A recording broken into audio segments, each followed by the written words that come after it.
Hi, I'm the Board Game Bandit, and we're here today to talk about hidden gems. I have John Oilar and Scott Wilber with me. Thank you both for being here. Hey, everyone. Thanks for having me. So when John suggested this topic, I was really excited because hidden gems is something that I really go out of my way to find.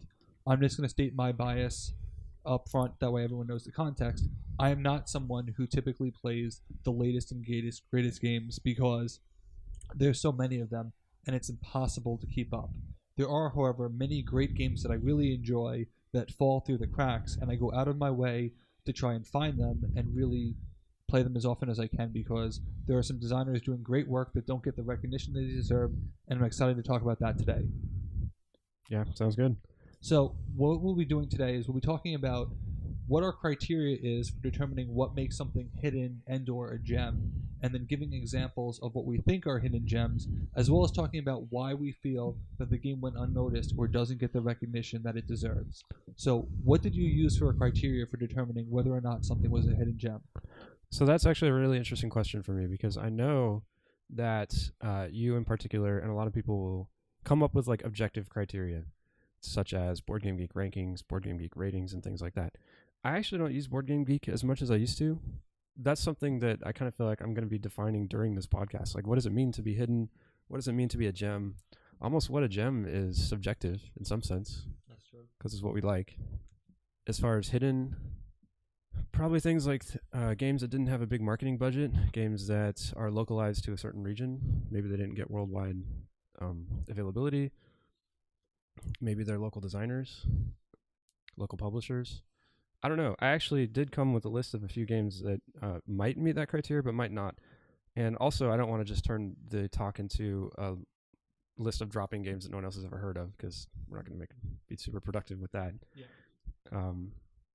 But it's a really interesting question to me. I don't know that I have a very good definition of it yet, even though I suggested the topic, and I'm really curious to hear what you guys have to say about it. Well, my general definition of a hidden gem is going to be something that doesn't fall under the top, say, 200 in Board Game Geek. And on top of that, isn't produced by one of the major designers or publishers out there. So generally, it's not going to be something from Z-Man or Asmodee or your major ones out there, your Simons and publishers of that type that have a large marketing budget that they actually can get out in front of people, where there are ads about that everywhere, or there's a lot of hype on Facebook groups or things as far as that goes. I'm definitely a big fan of the smaller publishers, the local developers, the unpubs, and things as far as that goes, or games that have sort of fallen out of favor for whatever reason, one way or the other, because the cult of new is such a huge thing.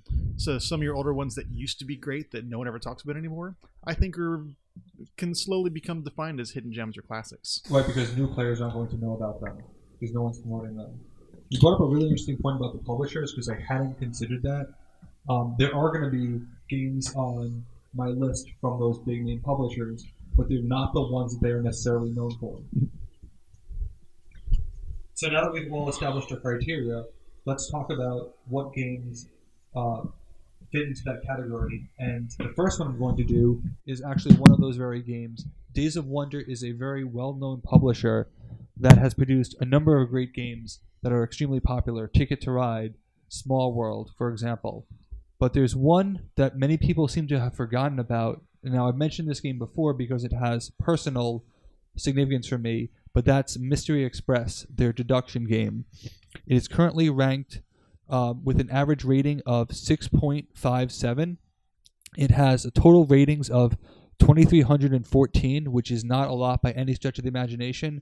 And I think a number of people would be surprised to learn that it was co-developed by Antoine Bauza, who also made Seven Wonders, Takenoko, Tokaido, and several of the big name games that have come out since he did that. He also did Ghost Stories before that, but Mystery Express is definitely different from everything else that Days of Wonder has done, and I'm honestly surprised that this game is not more popular, because this is the most stressful deduction game I have ever played in my life, and I love that about it. John, I know you've played it. Scott, I don't know if you've played it. I've never actually played it. I've heard a lot about it, though. Unlike, it's most similar to Clue because it's not really about questions like Mr. the Abbey or some other games. It's more about actually just ruling things out.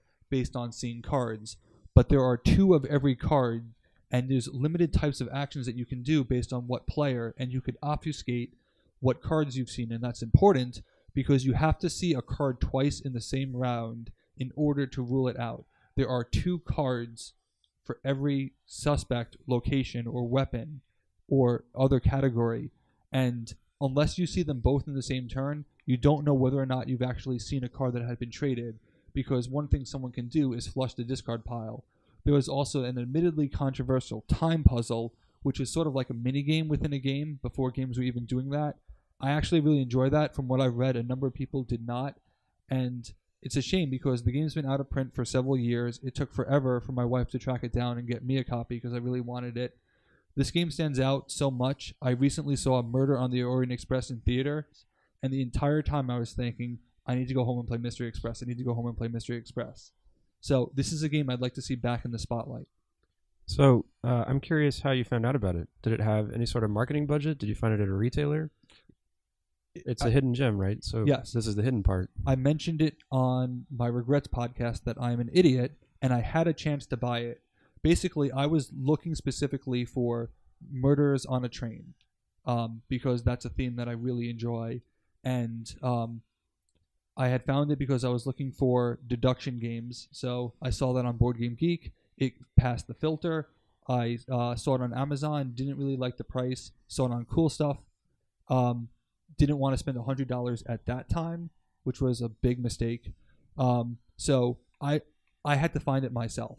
So you actually found it by searching for a theme that you were looking for on Board Game Geek. Right, but this is not, and I was very familiar with Days of Wonder, but this was not on the radar by any stretch of the imagination. Was it on their online catalog, at least? It had to be. Well, it's been out of print for a couple of years now, so I don't think it would be on the active online catalog. Okay. But this was several years ago that I found out about it, so it would have been in print back then. But I also did not know to go look at an online catalog. And I would venture, and this is something that never gets talked about. When people talk about the best deduction games, this one gets glossed over significantly. Yeah, and because you see other Days of Wonder games in stores, and you see marketing displays, you see them on shelves, and you see them in people's collections, right? But it sounds like this game wasn't that widespread. Maybe it had a limited production run or something like that.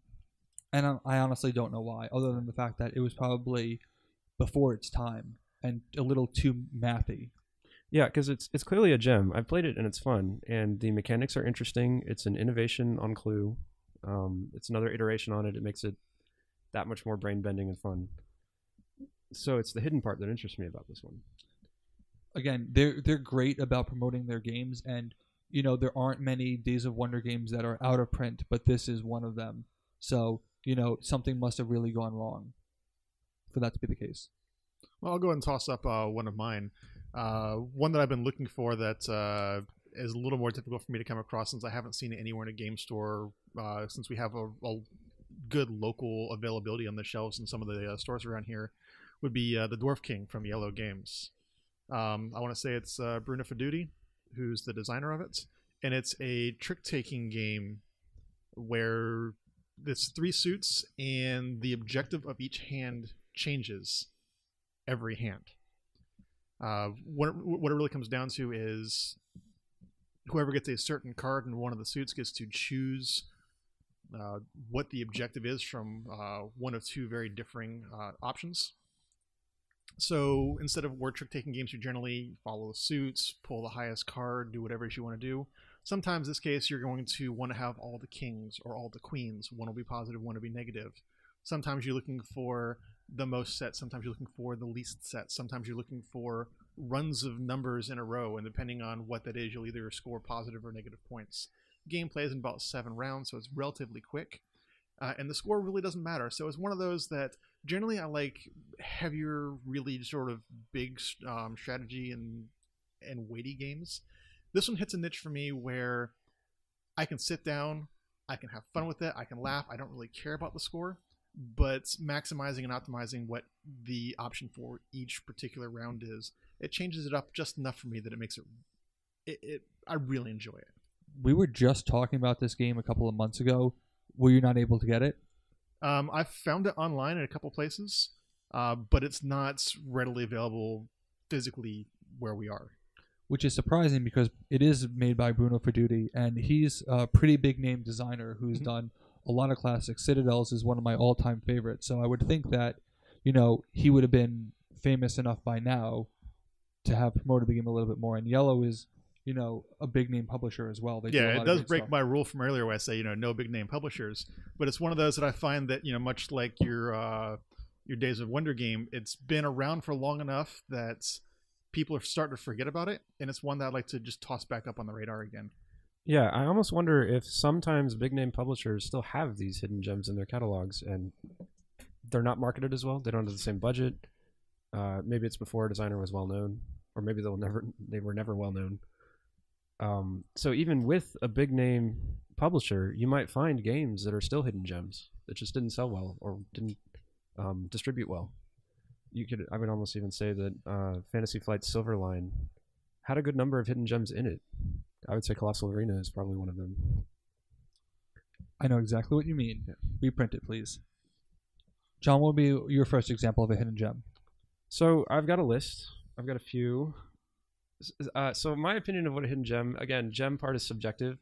I don't even know if other people would consider the games here that I have gems or just niche or what. I tend to like sort of niche type games. I like the more complicated strategy games like miniatures games, those kind of things. So I think the first one I might actually want to bring up is an old game that Wizards of the Coast made called Dreamblade. Have either of you guys heard of it? No.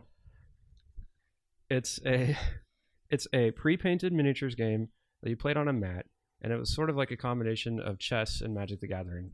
You brought your side of miniatures, the other player brought theirs. You summoned them into the corner of a grid on the map, and then you tried to capture the center areas, and you scored points on that. Let me take that back. I have heard about it, and I have played that when it first came out, and it was really awesome. It was really awesome, right? And it didn't catch on. I think it had a print of like 2.5 years, and then it completely went under. They just discontinued it. And after they discontinued it, I bought some, because at that point, they're selling off their inventory, and you can get it pretty cheap.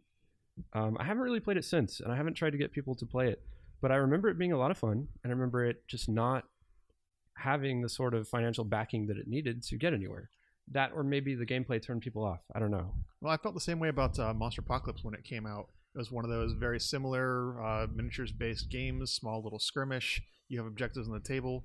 But most of those, either they just don't catch on, they're too early, they're too expensive, they're too random. I think a lot of it for me and a lot of people that I talked to was it was too random that I couldn't actually develop what I wanted because everything was sold in booster packs like Magic. Mm-hmm.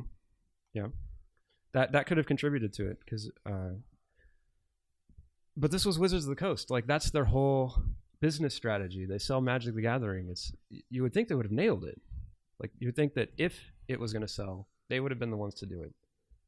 Maybe it just didn't have an audience. I don't know. It's also possible that Magic the Gathering killed it itself, where it's like, Possible. I've already the market that it would lend itself to, they're not going to want to deviate from their own Magic group. So it's like, all right, if I'm already spending my money on Magic, I can't afford another one. And that's why I never really got into a lot of living card games, because of cost issues with Magic. And, I certainly wouldn't be able to do multiple of them. That makes sense. So maybe they were competing with their own market. And they just saw Magic the Gathering as a better vantage point. I can see that. Yeah. The biggest problem I had with that was space and transport. If I was going to play, I need to have a space to play it, which when it came out, I certainly did not. The local game stores definitely had the availability and the space for it, but being able to transport it to a local game store, find someone else who's willing to do that, and then schedule time and arrangement, it just made it a whole lot more complicated. Yeah. So do you think that would qualify as a hidden gem? Like, of course. Yeah. I mean, do you have any idea as to what year this is? I want to say this would Early be 2000s? about 10 years ago. Yeah. You have to remember that 10 years ago does not have nearly the same popularity that it has today. So there's going to be tons of examples of things that were just simply before their time. I'd be curious to see how things would fare if they were re-released under this current, particularly with Kickstarter, where people can get a sense of exactly what it is before they buy, and that will help fund it. That means less risk for the publisher. This might be something that could get a second chance. So that's actually really interesting that you bring that up, Because you and I played a game at Gen Con this year that has some of the same mechanics. We played Ethereum, and it was a Kickstarter game by a small developer. It's like the first game, and it's kind of the same thing. You bring your own set of miniatures to a board. It plays out on a grid, so you're not busting out the ruler and moving your miniatures around freeform. And that definitely does not have a large marketing budget because it's some small-time company, right? It's not Wizards of the Coast. It's some small-time company, and they don't sell boosters. They actually sell the miniatures individually, so you know what you're buying. Mm-hmm. Would you say that's a hidden gem? So, hidden, definitely. Okay. Because I'm looking it up right now. It has 24 ratings. Yeah. On Board Game Geek. Well, if it was Kickstarter, it's also relatively new. Yes. So I'm not sure I'd call it hidden because it's just not available yet. This is actually listed as being created in 2014. And I'm going to be honest. I really didn't want to play this game, but I felt like I didn't want to be bossy because we were there together at Gen Con. I'm actually really glad that I did because there was a specific point in the game where I remember my mind being blown, and that was rotating the terrain to all of a sudden use that for mass movement. I thought that was actually really cool. It's a really cool mechanic. Yeah. I am not a miniatures person by any stretch of the imagination, but if you say the word factions, I'm going to start listening, and I really like that about the game. I'm certainly looking forward to trying it again. I know you did end up buying it. I did. And we were talking about it, and the thing that stuck out at me was that the average rating is 8.1. So the people who have played it really liked it. Yeah. So I'm interested to see how that one does in the future. That almost made my list, but I had a pretty good feeling that you would bring it up, so it didn't. And I wasn't as qualified to talk about it as you were. Yeah, I just have to paint up the miniatures, which I have to learn how to paint first, so I'm working on that. Surprisingly difficult. Yeah. I don't know what you're talking about. Yeah, those are two of mine. My next hidden gem is a game that is currently ranked number 1987. It has an average rating of 6.46, which I'm surprisingly low, and it has 1,208 ratings, and it's published by Z-Man, and that's Grimoire. I honestly don't know how I found this game. I remember reading a review about it after I found the game, but it just kind of showed up one day on my radar, and I researched it. I thought that it was a lot better than people were talking about it, and I'm really glad I purchased it because I really enjoyed this game. I've mentioned several times how much I like Race for the Galaxy because of the simultaneous action selection aspect, and Grimoire nails it. For those who aren't familiar, you have a book of spells that starts out 1 through 6, and you choose simultaneously what spell you want to cast by placing a bookmark in your page. If you conflict with someone, you will go later on, although there may be strategic advantages to going last. There may be advantages to going first. You have to think about what you're going to do and what other people are going to do, because there are spells that are really good that can be canceled. But if you play the cancel spell, you will not be doing anything good if no one actually plays a spell that you're going to cancel. And so you have to think about what everyone is going to do on every turn. And this game actually screams needing an expansion where you could have another book where the spells are maybe a little bit reversed. As the game goes on, more spells become opened up and they're very powerful. I'd actually like to see a higher order cancel spell. The only cancel spell is number 2, and I think that having another number higher up would be good because there are time reversal spells where the order gets established and then the order gets reversed. I don't know why the rating is so low. I actually think there's a lot of replayability there, and I think there's a lot of great player interaction. And for a publisher as big as Z-Man, this game really needs more attention. I mean, that one definitely got a lot of attention when it first came out. I remember I worked with a couple of Z-Man representatives back then, and we did a lot of demos. We demoed that one quite a bit for a number of weeks, and it got a lot of quick hype. But then once it came out around the time that the Cult of New really started to spring up, and since there was so much coming out right about the same time, it kind of fell to the back of the catalog. So I would definitely say this would certainly qualify as a hidden gem. I'm going to have to say that my next one is going to be Burgle Brothers from Tim Fowers. Tim Fowers is an independent designer who does everything direct publish right off his site itself, and has a number of really good, really quality games. He keeps coming out with new stuff that's relatively inventive. It's a co-op where you are trying to raid a bank or some sort of high-tech office area. And as you're doing so, you're trying to escape from the guards. It kind of feels like kind of close compared to a video game, Monaco, or games of that nature, where you break in, you're trying to be stealthy, you're trying to circumvent and negate and deal with all the traps and the alarms and everything else going on. And I haven't seen anything else quite like this in a board game format, and it's just a lot of fun. So I've actually heard of this just recently independently at a Christmas party, and it sounded like a lot of fun. You said that it's not a big name publisher. Who is it that makes it? Tim Fowers is a self-publication. Self-publication? He made paperback and most recently hardback. Okay. He's also done Walk Chef, Fugitive, and he's putting out a new one called Now Boarding through Kickstarter, which closed a couple months ago. Or Walkstar, sorry. So that's interesting. It sounds like it definitely qualifies as a gem. I imagine every game on our list is going to be a gem. And it sounds like, because it's a small, is it a one-man shop? I don't know if it's a one-man shop, but it's definitely a very small shop. Very small. Like, they probably don't have a marketing budget. Again, it sounds like how it's getting spread is word of mouth, because that's how I heard about it. This is the second time that I've heard about it. Mm-hmm. And again, word of mouth. So that I think would qualify as hidden, right? Or yeah. Does it have to reach a critical mass to where it's no longer hidden? Like, if everybody knows about it, even if it's word of mouth? No, I think something that got uncovered or that went unnoticed for a small amount of time. We're not, if some game blows up after we talked about this, it's not going to invalidate the entire podcast.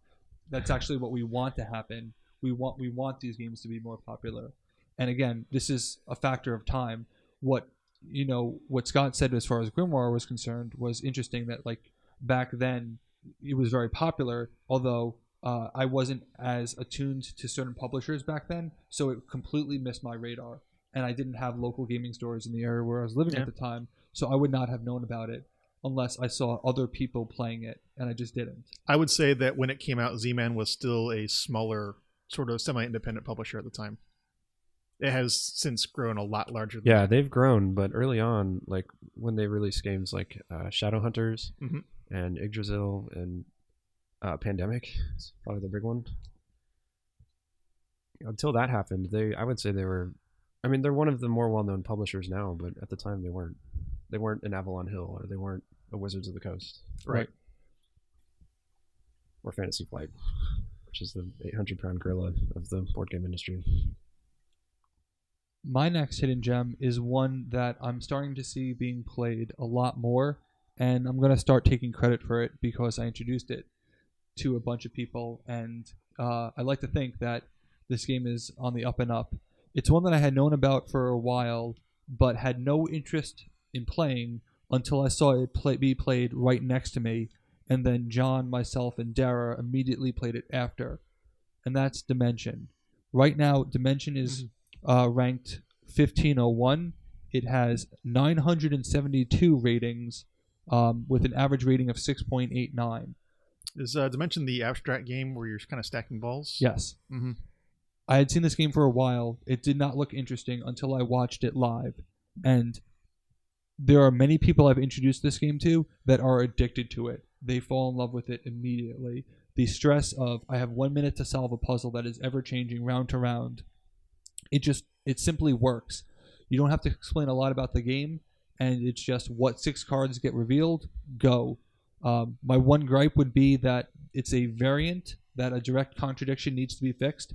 I don't understand why you would penalize people by rule. I think you just always play with the variant where if there is a direct contradiction between 2 cards, like blue must touch white and blue cannot touch white, you discard one of them.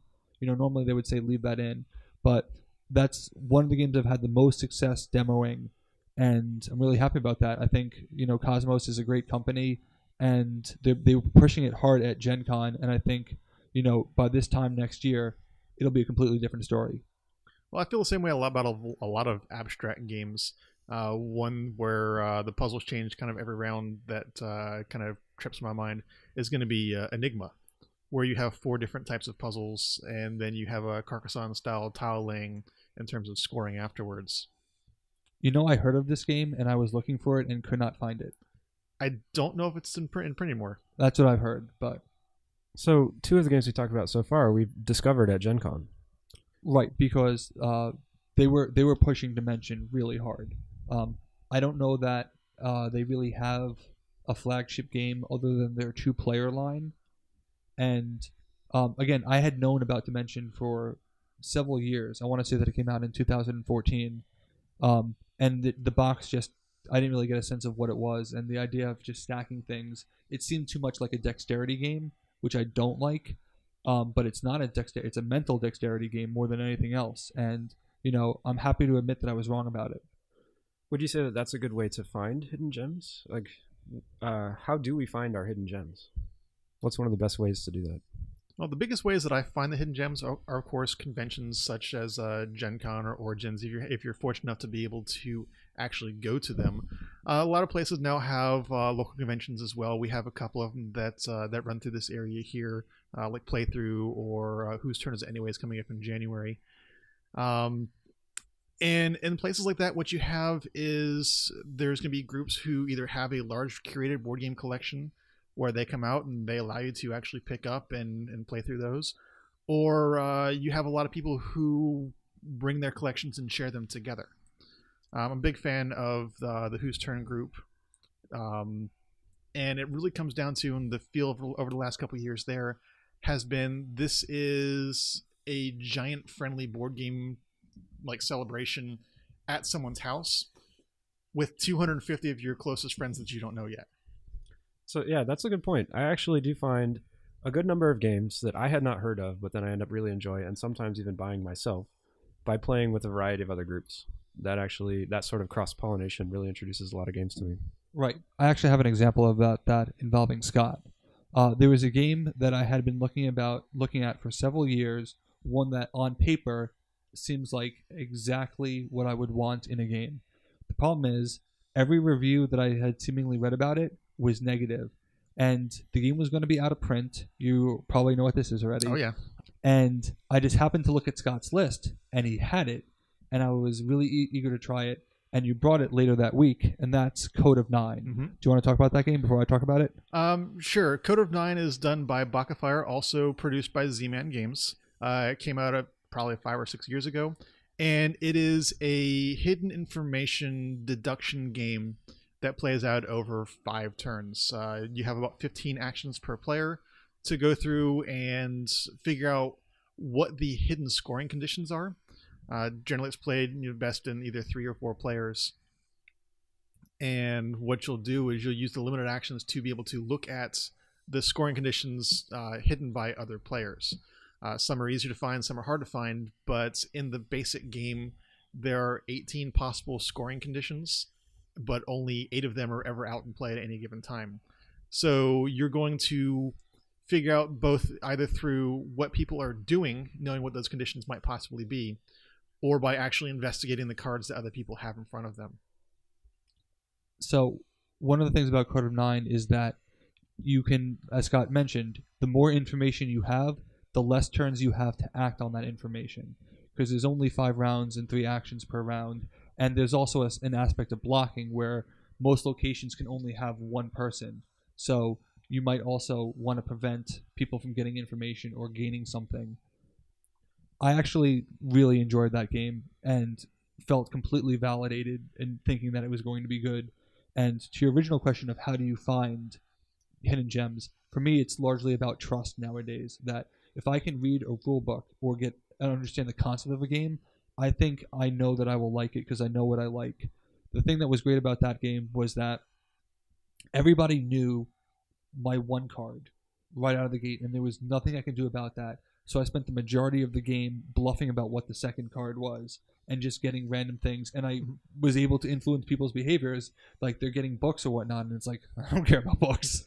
And that second card is only available to be seen from the 3rd turn on. So there's only 3 chances to look at other cards in the course of the game.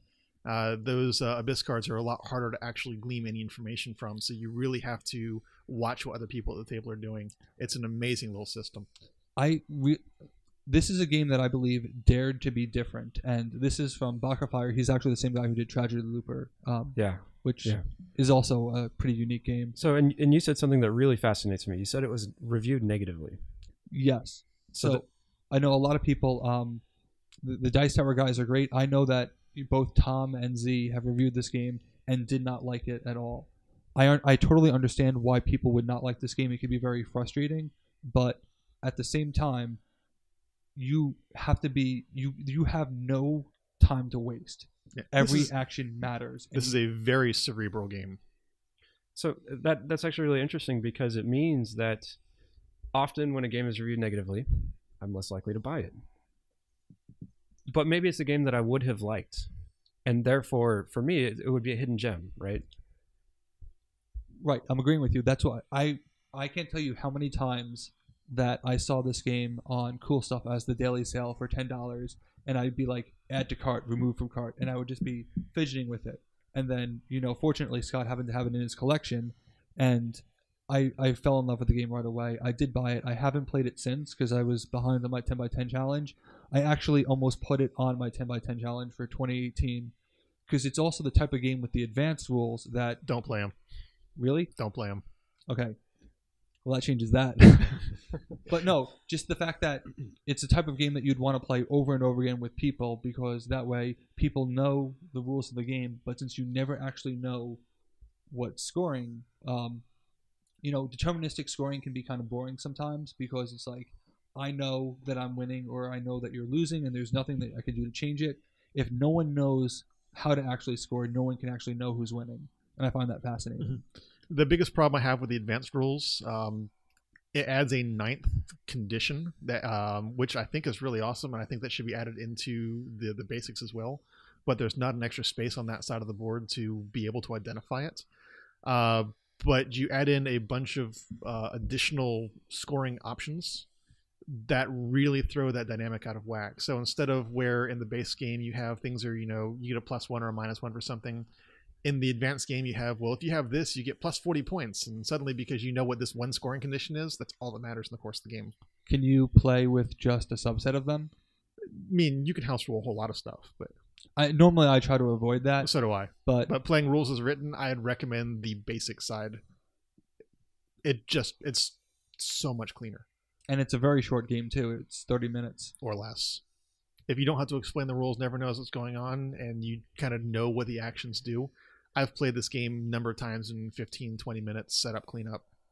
All right, so it's interesting that you bring up that you liked a game that reviewed negatively. That's really interesting to me, because it means that if you're curious about a game and you look at the rating and it's negative, that doesn't necessarily mean that you should skip that game. If you're still curious about it, maybe you should dig into it and read a copy of the rules, watch a video playthrough, because there's another game where something similar has happened to me, where I saw a game on sale on Amazon at like half price, normally $100. It's like $50. It was The Others, 7 Sins by Cool Mini or Not. And it reviewed mediocre. So I was really on the fence about buying it. And I ended up pulling the trigger, and my group really likes it. And that's just interesting to me, because without good reviews, it's probably not going to get a lot of visibility. It's not going to show up in Board Game Geek's rankings. They might not spend as much marketing on it if they don't think it's going to sell, because the big reviewers didn't like it, because Tom Vassell and I think it was also Z. I think it was Z.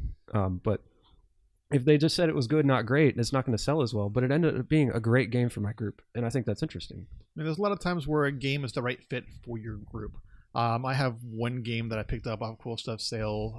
I think I picked it up. It was an $80 game that I got for $15. I'm like, all right, well, sure. Worst case scenario, it goes on the shelf and it looks pretty. And it's Captains of Industry. A lot of my game group, the small group that I play with on a more routine basis, they're economics PhD students. So when you start talking about market manipulation and you start talking about how to adjust prices and influx and how things are produced, it really works thematically with that group of individuals. I love economic theory games, and they clearly specialize and study it. So it really hit the niche that that group particularly wanted. But if I remember correctly, when I saw the reviews on Board Game Geek and the fact that you have an $80 game going for $15, consistently trying to get it off the shelves, it's one of those that if it works for you, great. And I've always wanted to say, if you love a game, regardless of how it's reviewed or seen publicly, enjoy the fact that you love that game. Get it on the table, get it played, just for the love of gaming. Game. Right. I agree 100% with what Scott is saying.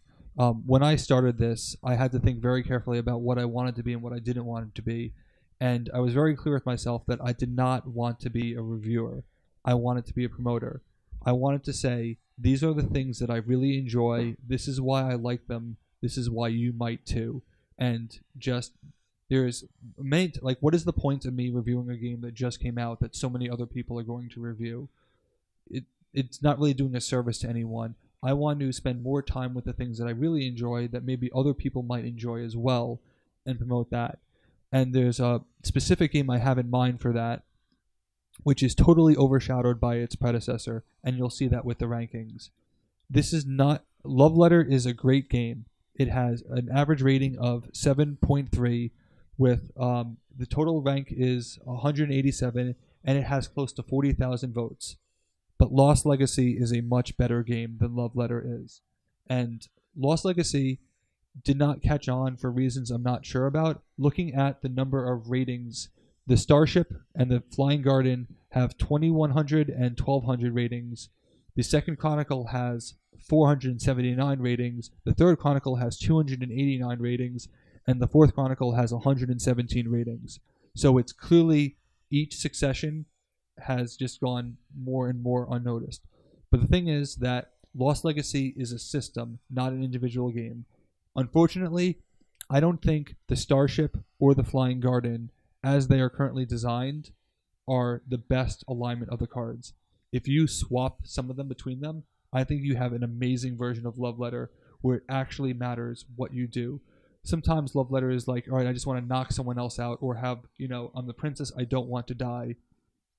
But with Lost Legacy, which is the same basic premise, it's, almost the same amount of cards, it's a microgame, campaign style as well.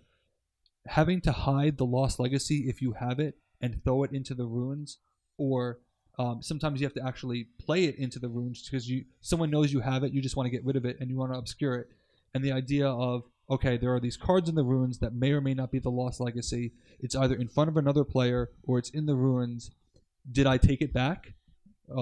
Am I going to, if I know where the Lost Legacy is, you have to manage, okay, do I want to keep it in front of me? Do I want to go for a low number so that I can guess early on? But then again, the low numbers are really powerful. They could be used to create a strategic advantage when I do eventually guess. There's just so much more of a game there than Love Letter. And I think if people realize that it was a system rather than individual sets, the sets get reviewed, but it really should be reviewed in its totality. It's an example of something where the sum is definitely greater. The whole is greater than the sum of its parts. Well, and it's up against Love Letter, right? Which is broadly available. It's I don't know. I almost want to say it's got mass market appeal. Yes. Well, there's multiple versions and schemes and reprints and rethemes of Love Letter all day long that I can just list all day. Just if it is something, they've made a Love Letter of it. So yeah, it almost seems like another vector to be a hidden gem. Is it's a better game, but it's up against something that's almost a cultural force on its own. And unfortunately, they're made by the same designer. So he's not going to complain about the fact that Love Letter is doing great. But I remember thinking, Starship and Flying Garden, the cards don't seem as good as they should be. But when you start mixing them together or even combining them to play the longer version, because Love Letter can be extremely... With 4 players, you might get maybe 3 turns if you're still alive. There's not a lot of cards. If you combine the 2 sets and you have to basically be in for the long haul, that changes everything because information becomes very important. Eliminating another player becomes very important. I'd like to see this game promoted more, and it's one of the reasons why I put it on my 10x10 this year, is because I don't think it got enough justice. Fortunately, I got almost all the content before it went out of print. There's a secret 5th Chronicle that I have not been able to track down. Okay, I'll go ahead and bring up a couple of games and see if either of you guys have heard of them, and if so, then we should talk about them. I'm going to say Battle Stations by Guerrilla Games. Never heard of it. Okay. Or Duel of Ages. Duel of Ages I have heard of. So this Duel of Ages is a game that my group hates and refuses to play it with me. But it has some very interesting mechanics. It has some very bad art, which is a turnoff for a lot of people. And I'd give it like a D for art and an A for mechanics. But it's a really interesting game where it's always two teams, no matter how many players you're playing with. You actually set a time limit, and whoever has the most points at the end of that time limit wins. And it's a game where each team is dealt characters from 4 different ages. There's like ancient, colonial, modern, and future. And you just get dealt characters from this deck. And then during the game, you go to... It's a little weird to explain. You go to these caves on the map and complete challenges associated with those ages. And if the character's age and the challenge match, they get a bonus. So like if you're a colonial character and you go do a colonial challenge, then the colonial character gets a bonus. But really it's just about... and you get equipment from the different ages and things like that. The game is sold... It's like marketed as you have Genghis Khan riding a hoverboard, firing a laser rifle at Kit Carson or whatever, who's riding a pony and shooting back with a bow and arrow. I don't know. And it's actually pretty fun. I think I heard about it just on some board game forums before I even found Board Game Geek. So I don't even know if it's popular, but I don't think so because I'm the only one I've encountered who's played it. There's also a Duel of Ages too, so it might be that the second edition changed everything about the game. I didn't even know that. I do know there are a bunch of expansions for Duel of Ages. Is Duel of Ages 2, is that World Spanner? It says Duel of Ages Set 1 World Spanner, and that was 2003. It looks like Duel of Ages 2 came out in 2013. That is new. That's actually news to me. So I might look into that. I had heard most people talking about it as Duel of Ages 2 being a lot better than Duel of Ages 1. So it's in line with what you're saying. That makes sense, especially because the first Duel of Ages, the base set was basically half the game, and then the first expansion was kind of the rest of the game. So you needed both to actually get the full experience. And I wonder if the second one has that. It may just include it all in one box, which would be way better. I think there's a Duel of Ages master set, which is probably exactly that. Yeah, that's not uncommon now with a lot of the reprints. When you mentioned Guerrilla Games, I thought they did something, and so I just looked it up while you were talking. Yes, they did Lifeboat, which was also on my short list. If you want to talk about a game where I don't necessarily care about winning, but thoroughly enjoy the experience, it's Lifeboat. Yeah, and it's actually very different from Battle Stations. It's interesting because I think Guerrilla Games is just like a couple of brothers or something like that who started their game company. They printed Battle Stations, and then several years later, they came out with Lifeboat. And they're very different. In fact, I would argue they appeal to different audiences. They appeal to different gamers. Battle Stations is sort of a cooperative spaceship management game. If you've played Faster Than Light on the PC, it's very similar to that. Whereas Lifeboat is a social deduction game where you are dealt a love card and a hate card for each other player. And you ruin friendships along the way. Yeah. Both are great games. And would you say that both qualify as hidden gems? Lifeboat almost made my list, although I would argue Lifeboat isn't necessarily hidden because a lot of people know about it, but a lot of people don't like it. And on my criteria, I had listed something I felt the community is largely wrong about, and that was one game that specifically came to mind because a lot of people don't like player elimination, but that's the whole point of, and the game really takes off after a player gets eliminated. In Lifeboat, we just played it Sunday, and it was really enjoyable for me. Even though no one died, which is unfortunate because I would have won if someone did. But yeah, I can't say enough about Lifeboat. And I actually did I ever tell you how I found that game? Someone was offering to sell games to me, and I picked the cheapest one on the list.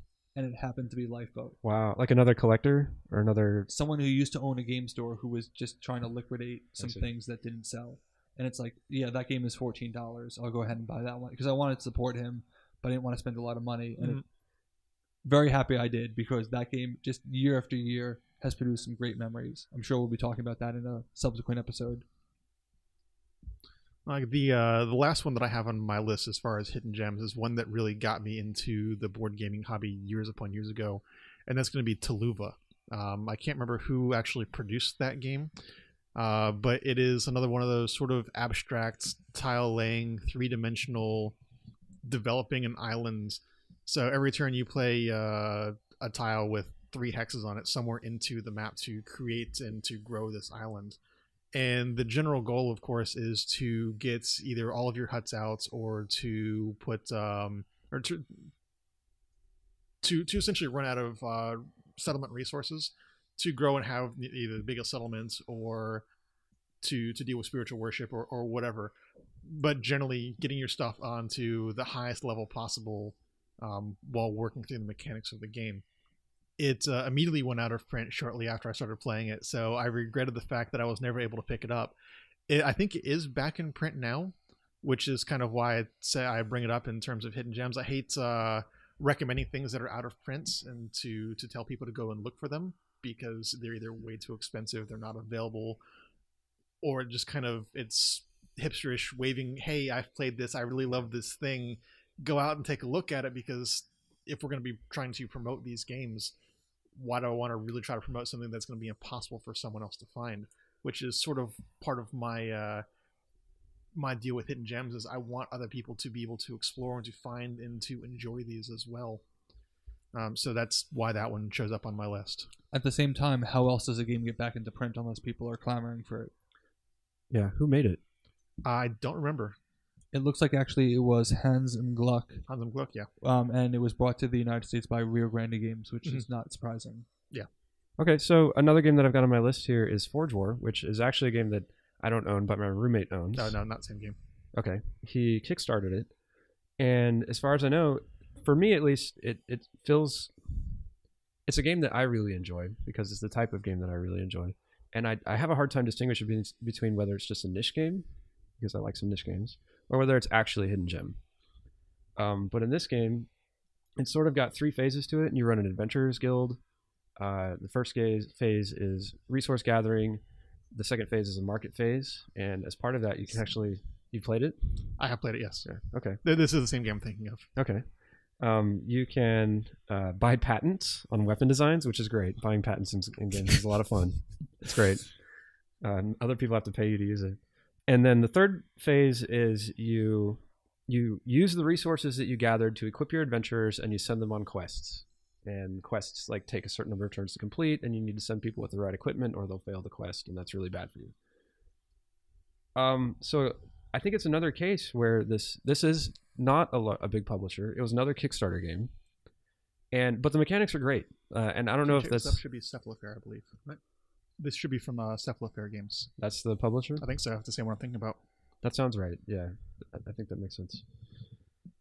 But it like hits all the right notes for me, and therefore I consider it a gem. And I'm not sure if you can even find it on shelves. No, I think I have seen it on shelves in game stores. I think it's available directly from their webpage. Okay.